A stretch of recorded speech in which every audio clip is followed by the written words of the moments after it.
Ordinarily, I don't usually do triple features when I go to the movies. Usually 2 is enough for me, but this was one of those days where it's just like, the movies look so promising, I had no choice but to go see all 3 movies on the same day, and yeah, good choice on my part, at least I think. Welcome to Time About the Movies, everybody. It's the halfway point of 2016, and you know what that means. 4th of July weekend, July 1st, 2016. What new offerings do the studios have for us on the weekend we celebrate America's birthday? Not quite as strong as the last couple of years, but there's some pretty good movies in there. Starting off with our first movie, The Legend of Tarzan. In it, you have Alexander Skarsgård as John Clayton, who, following his parents' death in Africa, would be raised as an ape and would be known by the name Tarzan. He'd leave Africa and go to his parents' home in England, along with a woman he fell in love with and married, Jane Porter, played by Margot Robbie. He would be asked by the Belgian King Leopold to go to Africa to see what he has done there to help the country.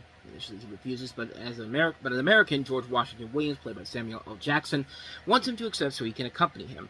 He says that Leopold might be committing all sorts of atrocities to achieve his goal, like slavery. He needs to prove it. Clayton agrees, and his wife insists that she accompany him because she misses Africa. They go, and when they arrive, a man named Ram, played by Christoph Waltz, who works for Leopold, attacks the village they are at and captures Tarzan and Jane. With Washington's help, he escapes and sets out to rescue Jane by going across the jungle, and Washington joins him despite being told that he might not make it. It's just one of those movies where it got a lot of really bad reviews. I mean, Rotten Tomatoes back in 2016 was much different than it was nowadays, but still, they weren't always right all the time. This thing got a 33% on Rotten Tomatoes, with the consensus being this: The Legend of Tarzan has more on its mind than many movies starring the classic character, but that isn't enough to make up for its generic plot or sluggish pace. And this is one of those times where I gotta say, yeah, Rotten Tomatoes, you missed the mark on this one, because yeah, this was a lot more enjoyable than the consensus made it out to be. For starters, the plot, yeah, it's a little bit generic, but at the same time, they do change it up a little bit here. I like the fact that we got a Tarzan movie that isn't just the origin story, the origin story of how, Tarzan fell in love with Jane and all that type of stuff. I like the fact that they moved on from that. They do change it up so they don't go too much into the cliche elements of the story, more notably the damsel in distress element. I like the fact that Margot Robbie isn't playing the damsel in distress in this, the typical one. Like, she knows damn well that her husband is going to come for her and kick the bad guy's asses for messing with him as well. I mean, you see it in the trailer where, they hear noises from the jungle, and Margot Robbie gives Christoph Waltz the smirk look on her face. It's just like, yeah, you realize now you fucked up big time. I mean, yeah, I like the fact that they did take more chances with it. And that's what I appreciated about this movie. They didn't do the typical origin story that we see in movies like this. There's bits and pieces of the origin story, but at the same time, they know we've heard this story done to death before. They space it out throughout the film, and they're really short. They know we've seen this done before so many times, and they want to get it done so we can get to the good stuff. And there is a lot of good stuff. Alexander Skarsgård, I thought, was really good as Tarzan. You could tell that this guy has gone through a transformation from being this man of the jungle to a civilized man, and here you have people who want him to return to his former glory, and you can understand why he doesn't want to go on this trip. That part of his life is over. He wants to live a civilized life with his wife, Jane. And again, Margot Robbie is really solid in this, too. She's, again, not playing the typical damsel in distress, very confident in her surroundings, and she's not afraid to talk some shit to the bad guy because she's been through far worse. I even like Samuel L. Jackson, who's basically kind of the donkey to Skarsgård Shrek as the comic relief in this movie. I mean, he was really good in this. He has a lot of the best laughs in the movie, and he manages to have some of the more memorable lines of the film. Christoph Waltz, on the other hand, this is one of those performances where it's really like he's going way too cartoonishly evil on this. Like, you could just tell by the look of his smug face and be like, okay, I know what we're heading in for this role. Like, he's more smuggish than the villain from the animated Tarzan movie, and he was doing it for strictly money purposes. He was not a well-thought-out villain, but he was more threatening than this dude was.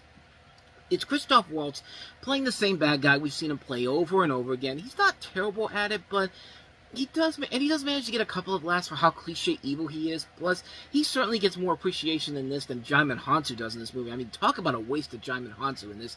He only shows up in 2 scenes in this movie, and he really doesn't do that much except come off his medicine. He fights Tarzan because he killed his son, and then after his son killed Tarzan's ape mother.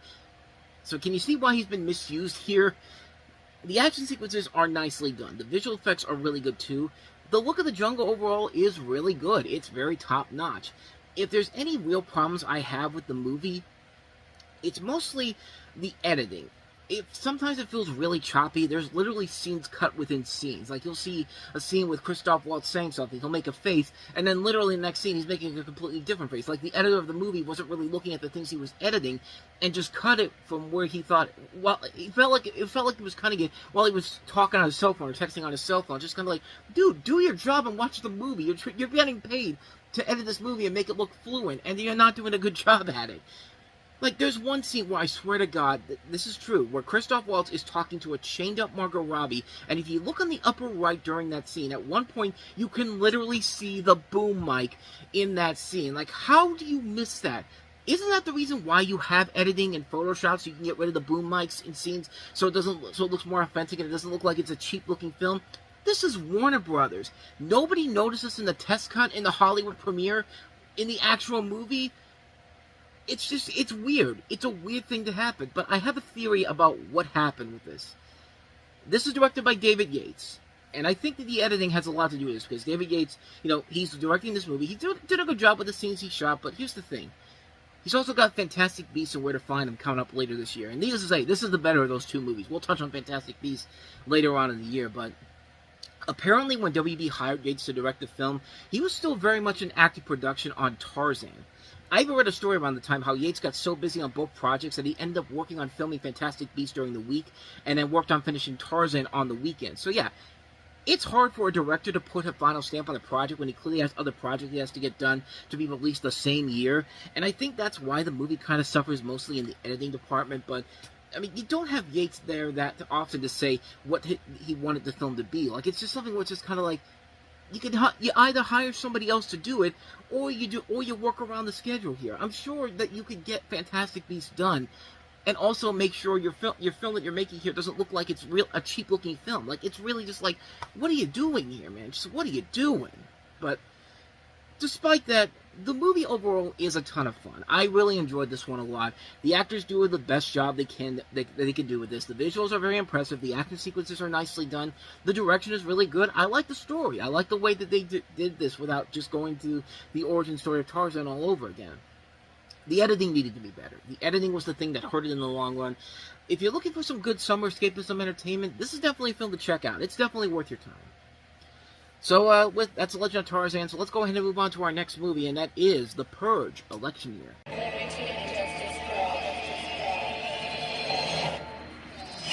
Purge, Election Year, rated R. Clearly not related to any election that was going on around that time between Clinton and Trump, and clearly the plot of this movie is so far-fetched. Like, it couldn't happen 10 years later, and yeah, some of this actually has really not been dated very well, because it's funny because it actually happens now, I guess. But this is The Purge, Election Year. Well, not quite yet, but give it time. We still got 2 more years of this. We still got 2 more years of this, but this is The Purge, Election Year, the third installment of the Purge series after the Purge Anarchy a couple years ago. It's been 2 years since Leo Barnes, played by Frank Grillo, stopped himself from a regrettable act of revenge on Purge Night. Now he's serving as the head of security for Senator Charlie Rowan, played by Elizabeth Mitchell. His mission is to protect her in a run for president and survive the annual ritual that targets the poor and innocent. But when a betrayal forces them onto the streets of D.C. on the only night where no help is available, they must stay alive until dawn or both be sacrificed for their sins against the state. And The Purge has been a very interesting franchise overall. The first film has a good concept, but an overall botched delivery. The second film I thought was a vast improvement. There was a sense that there was more going on in that film than in the first film. And the movie did actually deliver on those promises, and at some points it could be genuinely terrifying. Now we have this movie here, and you definitely get a lot of sense of what made Anarchy such a great movie, but at the same time, there is a lot of those elements that are coming back from the first movie, going for the cheap jump scares as well.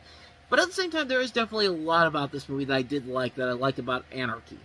Frank Grillo, I think, is very great, once again, really great in these movies. It's really a shame that he doesn't really get the attention that he deserves as a leading actor. I think he could be a really great leading actor in these bigger budgeted movies instead of just going straight to direct-to-DVD direct, but he's one of the more underrated actors who's had 2 big franchises to his name. This and the Captain America movies, hell, 3 now because he's in Superman. And here, he has to work alongside Elizabeth Mitchell, and Mitchell has also been a very underrated actress throughout her career, too. Lost, she was Snow Queen on Once Upon a Time, Dead of Summer. She's really good in this movie. Her performance for this is really solid. It shows why this woman deserves to get some more leading roles in the future. I do like in the story where Mitchell is playing the senator who wants the purge to end, and these two have a lot of good chemistry together. They both try to survive the night, and you also have these corrupt politicians who are basically saying, yeah, fuck this bitch for trying to bring common sense to the world. We're going to kill her for having those beliefs. Again, totally something that's not happening nowadays, but... Plus, the whole idea that this might likely be the final purge within the film creates a lot more tension and danger because people will be more prone to be more dangerous and threatening, hence making the threat for our two protagonists more threatening as well. But the biggest problem with the movie strictly comes mostly in the fact that, yeah, it's going back to cheap cliches. They got more jump scares in this one, more cheap horror tricks. It's like the creator of the movie got complaints from people about the fact that this was marketed as a horror movie, and because of this, they didn't have horror movie cliches in the first movie. So somebody, probably the studio or the producers, basically said, add more jump scares, cheap horror tricks, so we'll stop getting complaints. So they throw them in there, and because the first two movies were much smarter in terms of the scary moments, the tension-filled moments, they weren't cheap and cliche. They were generally effective scares, but here, you literally feel like you're at the Purge attraction of Universal Halloween Horror Nights. Like, I'm not going through a maze with horror actors jumping out in Orlando, Florida. I'm in a movie theater wanting to watch a good horror film, not a Halloween Horror Nights attraction. I mean, that's just kind of what it is, but I did enjoy the movie. I think it's about as good as The Purge Anarchy, but at the same time, they do try to throw in too many of those cheap jump scares and convoluted story plotlines that plague most horror movies, especially the first film. It's not a film killer, but it's more of an annoyance. I mean, if you like The Purge Anarchy, I think you definitely get a kick out of Election Year, even with its flaws. I think The Purge overall is a solid film series. It started off slow, but as the films get along, you do see more ambition and more tension being put into these films, but this one kind of felt like a small step back, but never to the point where I felt like you were getting screwed out of a good movie here. I still think this is a very entertaining film overall. So I do recommend The Purge Election Year. So with that said, let's go ahead and move on to probably the most overlooked movie of the entire week, man. I mean, this movie should not have gotten the lackluster treatment that it got back in the day, man, because this was, you know, you've had movies that have tried to capture the spirit of classic family films like Willy Wonka and the Chocolate Factory or E.T., two of my favorite movies of all time, and, you know, we had Wonka a couple years ago, which I think is very overrated. I don't think it's that good of a movie. Then you have a great movie like John Krasinski's John Krasinski's If, which is a really excellent movie, and yet people pushed it off to the side because for some reason, you know, it wasn't that great overall. It's just like, it's better than Wonka. Sorry, it is. And here's another one of those movies that I really do think deserves a lot better. Steven Spielberg's version of the BFG. Times will be hard, times will be soft. So hold your breaths, cross your fingers, here we go. I'm going to call you BFG. The Big Fucking Gun. No, sadly, this is not the movie based off of the weapon from the Doom franchise, although that would probably make this a much better Doom movie than the actual Doom movie is, but no, this is, of course, based off of Roald Dahl's best-selling classic story of the BFG, the Big Friendly Giant. So you have 10-year-old Sophie in for the adventure of a lifetime when she meets the Big Friendly Giant, played by recent Oscar winner Mark Rylance from Bridge of Spies, which Spielberg directed that movie. Naturally scared at first, the young girl soon realizes the 24-foot behemoth is actually quite gentle and charming. As their friendship grows, Sophie's presence attracts the unwanted attention of Blood Bottler, Flesh Lump Eater, and other giants. After traveling to London, Sophie and the BFG must convince Queen Victoria to help them get rid of all the bad giants once and for all. Well, let's take a look at what we have here. Like I said, an adaptation of one of Roald Dahl's most beloved children's stories, directed by Steven Spielberg, who's usually excellent when it comes to family adventures like this, written by the late Melissa Matheson, who wrote The Black Stallion and E.T., It's a Disney movie, which has had a pretty good track record at this point. It had a really good year with a lot of the movies they put out. And it's Mark Rylance, the terrific actor from Bridge of Spies, who just won the Oscar for that as the Big Friendly Giant. How do you possibly fail on that? Well, to me, I don't think they did that at all. I thought this was actually everything you could have possibly imagined this film would be. I really enjoyed the hell out of this movie. It is such an excellent adaptation of the book.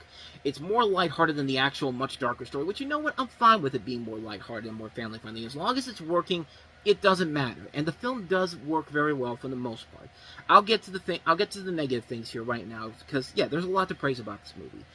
I mean, there really is not a whole lot of negativity I have. Mostly it just comes in the third act of the movie. The third act is where you have Sophie and the BFG going to see the Queen, and she's totally fine with the fact that there's a giant telling her all these things about these other bad giants in town. It's a little hard to believe. I know that they make her dream like look. I know that they make her dream look exactly like the moment in real life, but still, it's a little much here. I don't think the Queen or how any of the characters in Buckingham Palace weren't really that well developed in this. But once again, this is a movie where somebody like Rebecca Hall, who plays the Queen's maid, is very underused in this.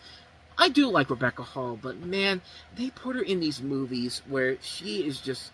They don't know how to use her very well. You know, like in Iron Man 3, they don't know how to use her very well. They really didn't know how to use her very well in Transcendence. I mean, for some reason, if your first name is Rebecca and you're putting movies out in the 2010s, I mean, hire the agent you're working with. Because Rebecca Ferguson is somebody else who is very underused in some of these movies that she was in, besides Mission Impossible films. And even then, they didn't really use her all that. They don't even use her that well towards the very end, but you get the idea. Also, there's not really an indication of what time period this takes place in. I mean, it's not until you have to listen in on some of the things they start bringing up. Like, they bring up the Reagans, and there's, like, even a scene where the E.T. doll is in there to know that you're in the 1980s, more likely 82, since that's when this book came out, and it makes sense why the E.T. doll is there.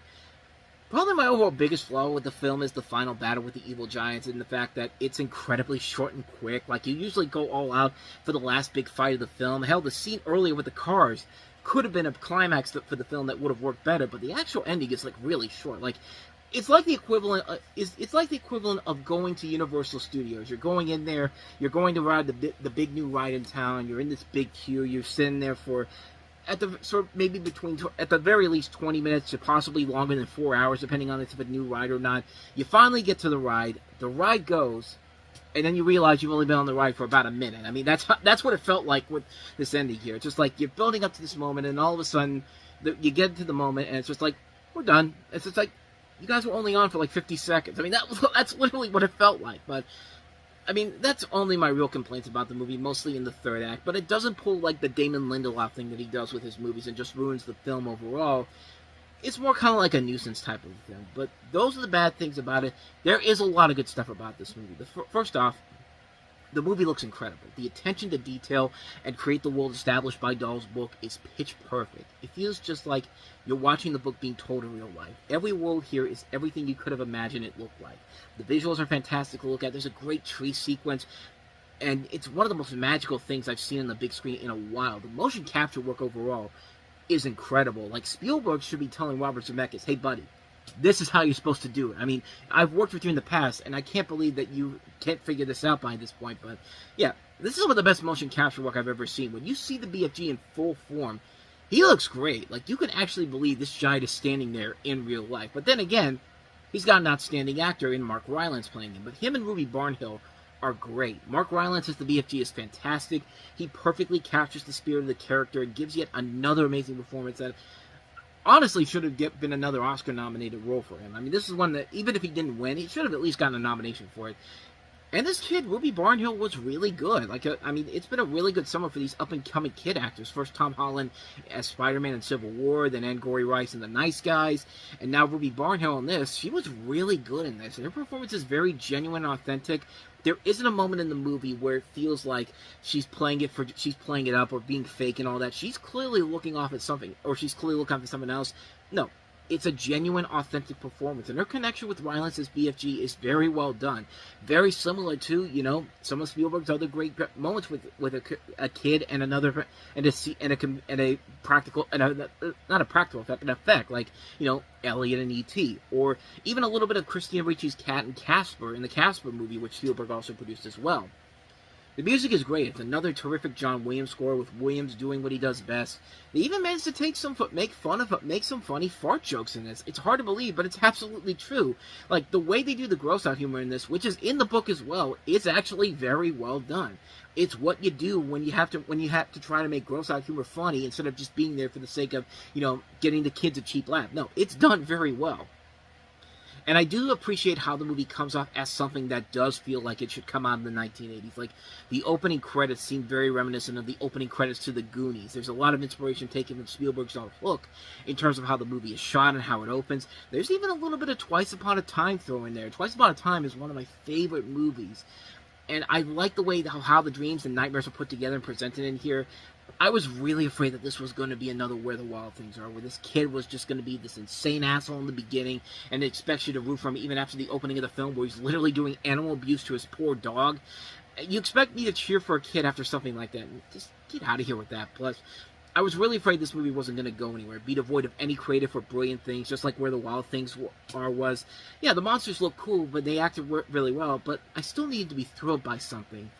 And the BFG is about as close to perfect as you can get. If the third act had been a lot better, this probably would have been one of my favorite movies of the year, if not the best movie of the year. But as it stands, it was one of the standout films of the year. It was a movie that I really thought should have gotten a much bigger appreciation than it did back then. It did not do very well box office-wise and was kind of quickly faded away. But really, this is a great movie. Well acted, well written, well shot, well animated. It's Steven Spielberg continuing to prove why he's a force that's not to be messed with. And he's getting older, but at the same time, he's not pulling the same shit that Ridley Scott or James Cameron does with their movies. Like, they're getting older and they can't realize that the time is passing by and they need to do something new or different here instead of just doing the same thing over and over again. Spielberg's not doing that. I mean, he's been on a roll even after this movie came out, because after this he did Ready Player One, which is great, West Side Story, which was one of the best movies of 2021, The Fableman's a great movie, and I'm real looking forward to seeing what he does with Disclosure Day coming up in the next month as I'm recording this. But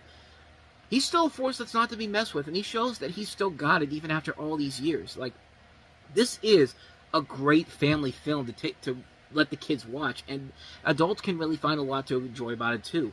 It's a really great movie that sadly does not get the attention it deserves. Seek out the BFG. You will not be disappointed by it at all. So with that said, we wrap up another episode of Time About the Movies, and you can tell that the movies are getting a lot better, because on the next episode we have another fun family movie in general, and probably, if it's not my favorite Illumination movie, it's a close second. The Secret Life of Pets, the animated movie that basically kind of feels like a Pixar film, in which what happens when you leave your animals at home. They have the voices of celebrities and lead to some great adventures overall. So we'll take a look at The Secret Life of Pets, and we'll also take a look at another great Zac Efron R-rated comedy that came out this year, not named Dirty Grandpa, along with Adam Devine, Anna Kendrick, and Aubrey Plaza gets a nice reprieve after also being a Dirty Grandpa in Mike and Dave Need Wedding Dates. So we'll take a look at both of those movies coming up tomorrow here on the show, so stay tuned for that. With all that said, though, thank you so much for watching this. I hope you enjoyed it. If you did, please go ahead and do me the honors of hitting that like button, the subscribe button, and that notification button. Also, don't forget to check out our playlist, and don't forget to check out the previous episode we did. So with all that said, whether it's in the past, the present, or the future, I will see you at the movies. Take care.